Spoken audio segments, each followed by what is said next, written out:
برکت سے زندگی کی ناہمواریاں اور دشواریاں آسان ہو جاتی ہیں، جیسا کہ رسول اللہ صلی اللہ علیہ وسلم نے فرمایا، جو شخص پابندی سے استغفار کرتا رہتا ہے، اللہ تعالیٰ اس کے لیے ہر طرح کی تنگی سے نکلنے کا راستہ بنا دیتا ہے۔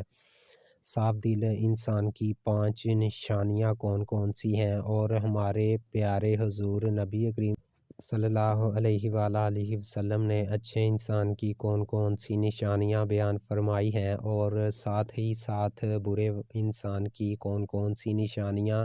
بیان فرمائی ہیں، یہ تمام باتیں اس ویڈیو میں پیش کی جا رہی ہیں۔ آپ سے درخواست ہے کہ اس ویڈیو کو آخر تک ضرور دیکھیے گا۔ محترم ناظرین، سب سے پہلے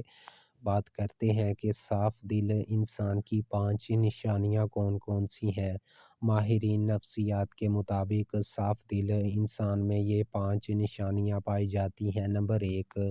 بہت جلد جذباتی ہو جائے گا، یعنی جب اس کے سامنے کوئی غلط بات کی جائے تو اس بات سے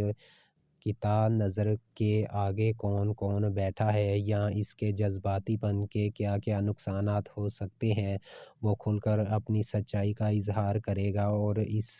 مقصد کے لیے جذبات کا سہارا لے گا۔ نمبر 2، اس کا غصہ تھوڑی دیر کے لیے ہوگا، یعنی جیسے وہ بہت جلد جذباتی ہو جاتا ہے اور سامنے والے سے لڑ جاتا ہے، ویسے ہی بہت جلد ٹھنڈا بھی ہو جاتا ہے اور پھر سے بالکل ویسے ہی ہو جاتا ہے کہ جیسے کچھ ہوا ہی نہیں۔ نمبر 3، ماہرین نفسیات کہتے ہیں کہ ایسا شخص نہایت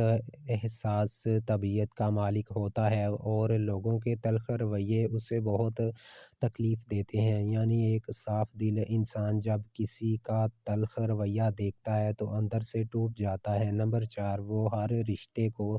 دماغ کی بجائے اپنے دل سے نبھائے گا، یعنی جس کے ساتھ تعلق نبھائے گا، دل سے نبھائے گا، پورے کا پورا اسی کا ہو جائے گا اور ہر دم اس کی خیر اور بھلائی کے لیے بے قرار رہے گا۔ نمبر 5، ماہرین نفسیات کے مطابق ایک اچھے اور صاف دل انسان کے 5ویں نشانی یہ ہے کہ ایسا شخص کبھی کسی کے دل میں اپنے لیے وہ خلوص اور وہ محبت نہیں جگا پائے گا جو وہ دوسروں کے لیے محسوس کرتا ہے، جبکہ اس کے برعکس چالاک، ہوشیار، مکار اور چاپلوس قسم کے لوگ سب کے پیارے ہوتے ہیں۔ محترم ناظرین، یہ وہ 5 نشانیاں ہیں جو ایک صاف دل انسان کے لیے ماہر نفسیات بتاتے ہیں۔ آئیے اب اس کائنات کے سب سے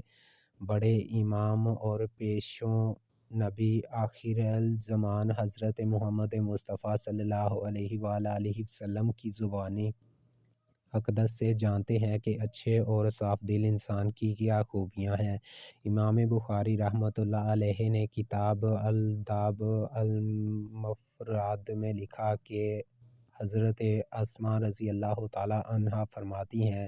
کہ ایک دن جناب رسول اللہ صلی اللہ علیہ وآلہ وسلم نے فرمایا کہ کیا میں تمہیں اچھے لوگوں کے بارے میں نہ بتاؤں؟ صحابہ رضوان اللہ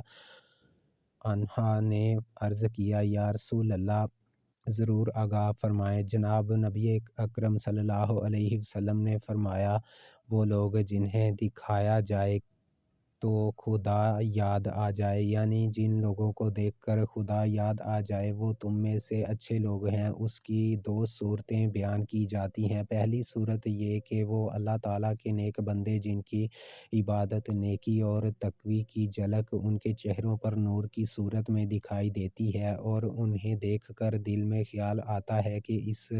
قدر بارونق اور پر نور چہرہ کسی اللہ والے کا ہی ہو سکتا ہے۔ عام طور پر انسان کے اندر کی کیفیت کا اس کے چہرے سے اندازہ ہو جاتا ہے اور چہرہ انسان کی باطنی حالت کا عکس ہوتا ہے۔ غصہ ہو یا خوشی، غم ہو یا راحت، ناراضگی ہو یا رضامندی، انسان کے چہرے سے اس کا پتہ چل جاتا ہے۔ اسی طرح انسان کے نیک اعمال اور برے اعمال کے اثرات بھی چہرے سے ظاہر ہوتے ہیں۔ بخاری شریف کی ایک روایت کے مطابق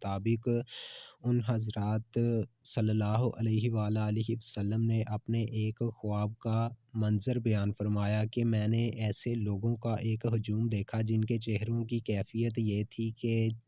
چہرے کا نصف حصہ خوبصورت اور باقی نصف حصہ بدصورت تھا۔ فرشتوں سے کہ یہ کون ہیں؟ انہوں نے بتایا کہ یہ آپ کی امت کے وہ لوگ ہیں جو اچھے اور برے اعمال خلط ملط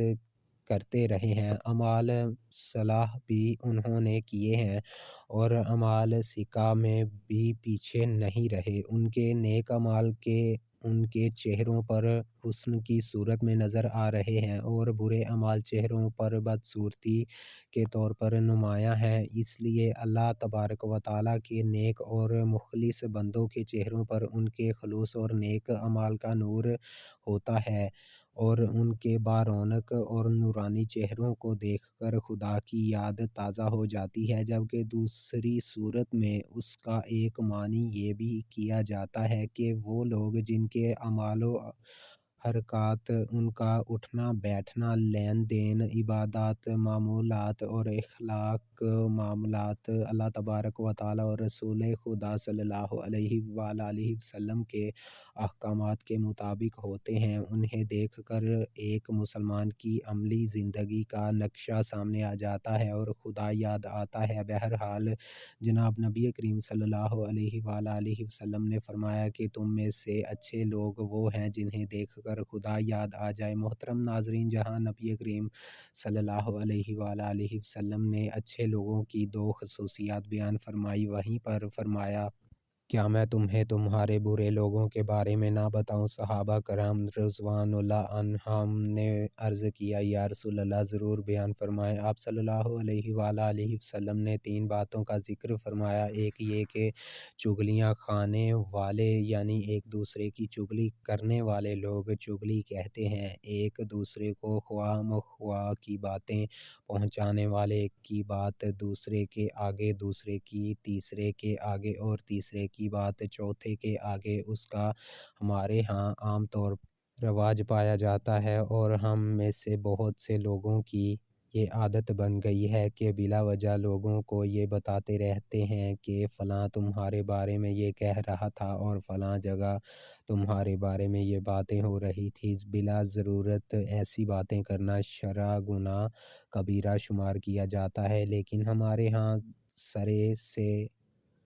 اس کو گناہ ہی نہیں سمجھا جاتا، حالانکہ یہ باتیں اکثر جھگڑوں کا باعث بنتی ہیں۔ ہمارے معاشرے میں ہونے والے باہمی تنازعات اور جھگڑوں کی وجہ تلاش کی جائے تو اکثر تنازعات کے پس منظر میں کوئی نہ کوئی چغلی کار فرما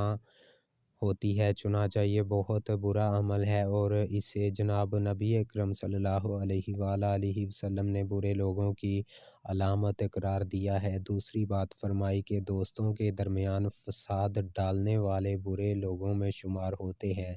یہ بھی ایک معاشرتی بیماری ہے کہ چند دوست اکٹھے محبت و اعتماد کے ساتھ رہ رہے ہیں، اگر کوئی آدمی ان کے درمیان غلط فہمیاں ڈال کر ان کی دوستی کو دشمنی میں بدل دیتا ہے تو وہ بہت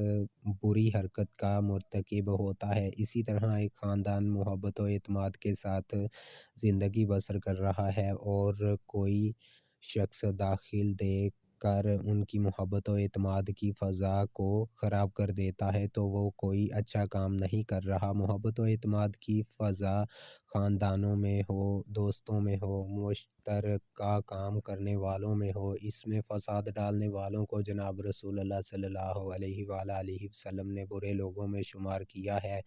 تیسری بات حضور صلی اللہ علیہ وآلہ وسلم نے فرمائی کہ شریف اور باعزت لوگوں میں عیب تلاش کر کے انہیں بدنام کرنے والے بھی برے لوگوں میں ہوتے ہیں۔ عیب اور کمزوری سے کوئی شخص پاک نہیں ہے، لیکن اللہ تعالیٰ اپنے فضل و کرم کے ساتھ اکثر لوگوں کا پردہ رکھتے ہیں۔ اب ایک شخص عزت کے ساتھ زندگی بسر کر رہا ہے، لوگ اس کا احترام کرتے ہیں اور اسے اچھا آدمی سمجھتے ہیں، لیکن کوئی شخص بلا وجہ اس کی ٹوئا میں لگا رہتا ہے کہ اس کی کوئی کمزوری ہاتھ لگے تو اسے بدنام کروں، اس کا کوئی عیب میرے علم میں آئے تو اس کا پروپیگنڈا کر کے اس کی عزت کو خراب کروں۔ لوگوں کے عیب تلاش کرنے کے لیے ٹیوا میں رہنا، خاص طور پر معزز اور شریف لوگوں کے حالات کا تجسس کر کے ان کے عیوب ڈھونڈنا اور پھر انہیں منتشر کر کے ان کی بدنامی اور بے عزتی کا باعث بننا کوئی اچھی صفات نہیں ہے۔ ان حضرات آپ صلی اللہ علیہ وآلہ علیہ وسلم نے ایسا مزاج رکھنے والوں کو برے لوگ قرار دیا ہے۔ یہ تینوں خرابیاں آج ہمارے درمیان موجود ہیں اور چونکہ ہم ان کے عادی ہو گئے ہیں، اس لیے ہمیں یہ محسوس نہیں ہوتی اور ہم بلا تکلیف یہ حرکتیں کرتے چلے جاتے ہیں۔ ہمیں جناب نبی اکرم صلی اللہ علیہ وآلہ علیہ وسلم کے ارشاد گرامی کا بار بار مطالعہ کرنا چاہیے، اس پر غور کرنا چاہیے اور پھر اپنے معمولات اور مزاج و عادات پر بھی نظر ڈال کر اپنی کمزوریوں کو محسوس کرتے ہوئے اصلاح کی کوشش کرنی چاہیے۔ اللہ تبارک و تعالیٰ سے دعا ہے کہ ہمیں ان بڑی بڑی معاشرتی برائیوں سے محفوظ فرمائے اور ہمیں ان لوگوں کے رستے پر چلنے کی توفیق عطا فرمائے جن کو نبی کریم صلی اللہ علیہ وآلہ علیہ وسلم نے اچھے لوگ قرار دیا ہے۔ اللہ تبارک ہمیں گناہوں کی گندگی سے بچائے اور اپنے دلوں کو پاک و صاف رکھنے کی توفیق عطا فرمائے۔ اللہ پاک ہمیں